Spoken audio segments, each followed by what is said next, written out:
small block Chevy 355 cubic inch engine.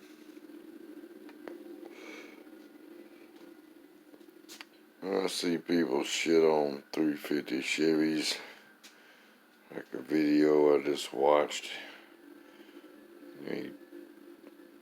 Dude took a fucking Vortec 350 out of a junkyard and put an intake and a carb on it, and it made 300 horse.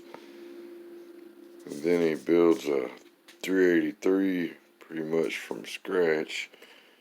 Aluminum heads, roller cam, and makes a little more horsepower, makes fucking 425 horsepower with it, and 440 torque or so, whatever it was.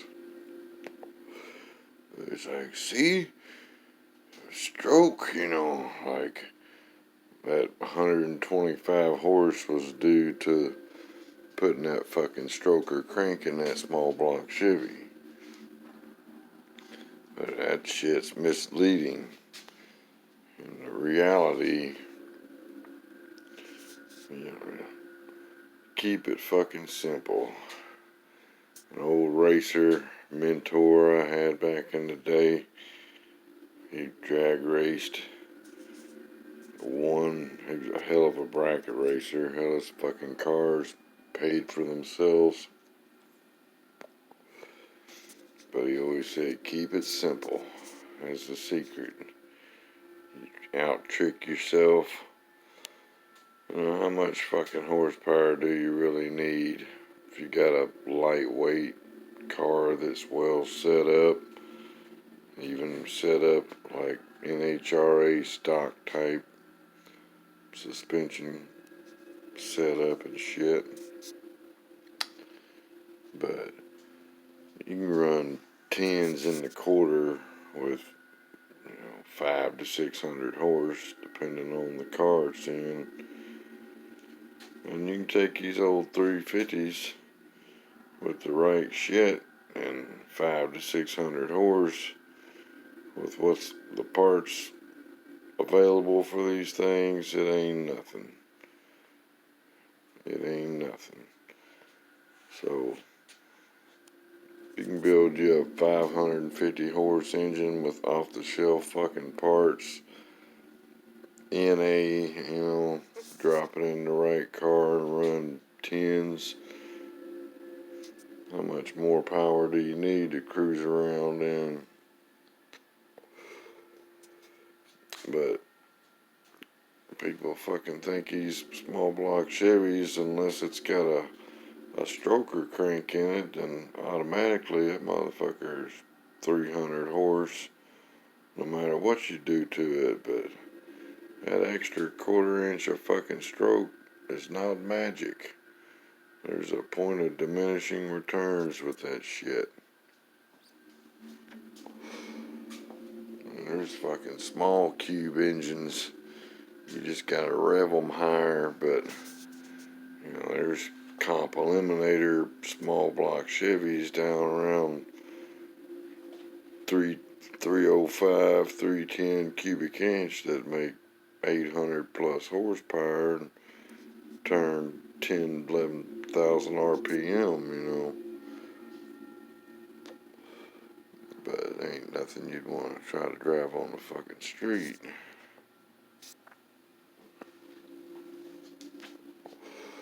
The small block Chevys, it ain't like they were invented and all fucking development on them stopped the day they come out with them.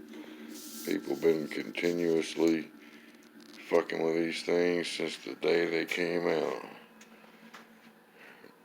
And they still make brand new aftermarket, small block Chevys. The first engine, if they come out with a new intake, the small block Chevy is the first fucking engine that it's available for.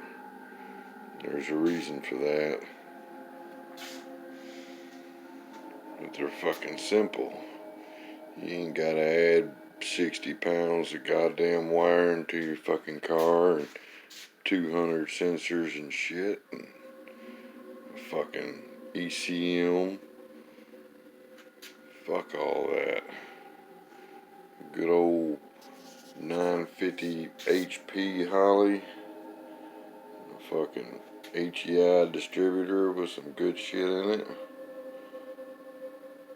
Good flowing pair of cylinder heads. Good flowing intake.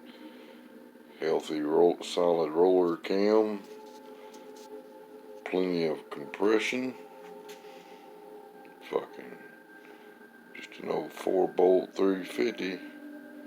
Got a good rotating assembly in it, all forged. JE pistons and shit. 4340 rods. But this little 355 here, it'll, you drop it in a 3,000 pound car, you got easy, you're in the tens, no fucking problem. And they're just simple as hell to build. You just gotta know what parts to select. And it's mainly, most people puss out on the cam. Most people too conservative with the cam. Don't be afraid of the fucking cam. If you got a good small block Chevy with aftermarket heads and you want to make some power with, figure on at least 270 at 50 minimal. You know, 280 and shit, usually more like it. This one's a 274, 278 at 50. That's what's in this particular unit. This has got a 1999 Crower solid roller cam in it. It's a 107 low separation, 274, 278 at 50. It's a 627 lift. It's 1999 grind, so it's ready to party like it's 1999. There's your early 80s Holly strip dominator intake. Nothing more than minor port matching. That's all it's done to that fucking thing. This engine will turn up 7,500, 8,000 RPM.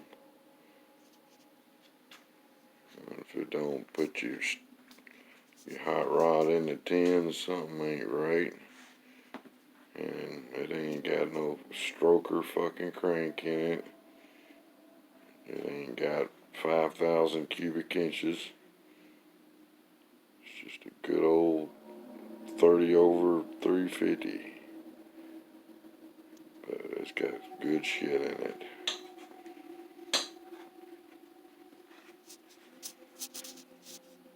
Them fucking heads ain't really nothing special either, but they're good enough for, they're in the mid 280s on the CFMs, over 200 on the exhaust. So they ain't no world beaters, but they're good enough to make the numbers to do what this little fucker's gonna be doing. So I got a Mallory Unilite distributor. I'm probably gonna stick in here when it goes in the car, but I'm gonna fire it up on this stand, get it running before I put it in the car. And these HEIs, you just hook a fucking alligator clip, a wire to a fucking battery, and you got juice. Simple as it gets.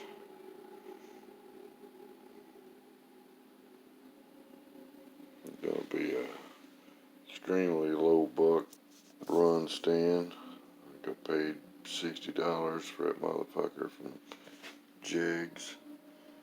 I'm gonna throw a couple radiator hoses on it and a radiator sitting up there somehow or another. And some fuel lines and a fuel pump, a battery, and a couple of wires, and start this motherfucker up.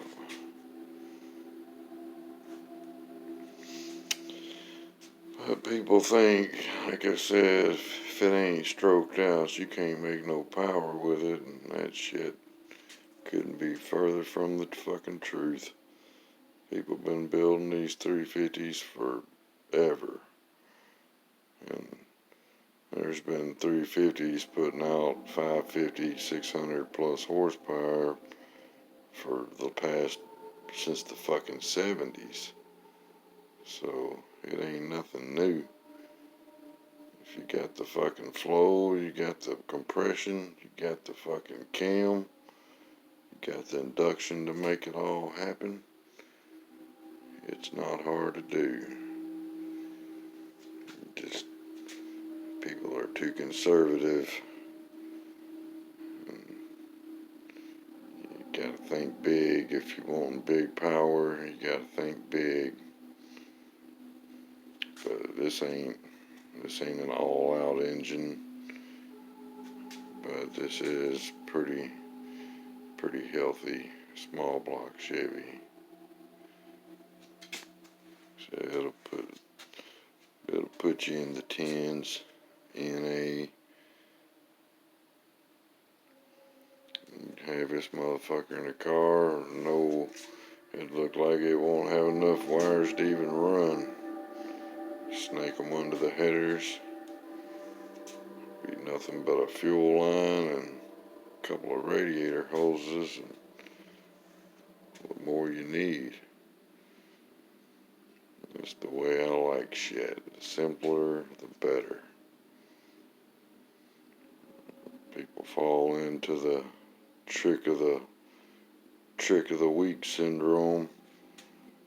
Next thing you know, they pop their hood and you can't even see the goddamn engine because there's so much bullshit as far as the eye can see.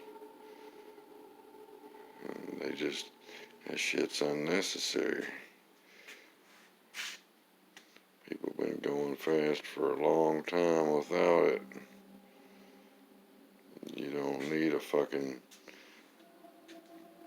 LS junkyard fucking engine with 100 pounds of wire and harness in your shit to go fast. An engine like this, I mean, shit, it's expensive these days, but if you shop around and find good deals and shit, you could build an engine like this for $5,000-$6,000.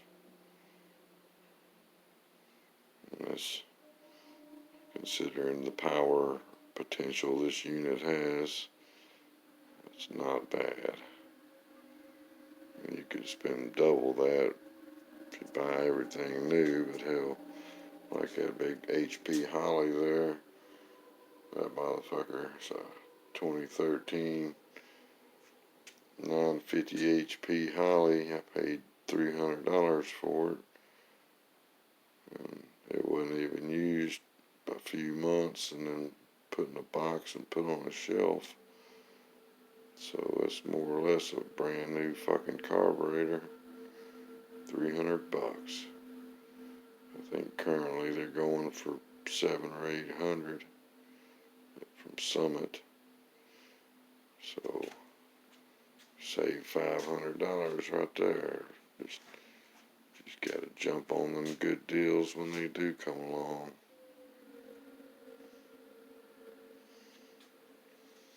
There's plenty of potentials in these old small block Chevys. Shit, you can even build smaller ones. You can build 327s and 4-inch bore, 3-inch stroke 302s. Even 283s can make serious power if you put the shit to them.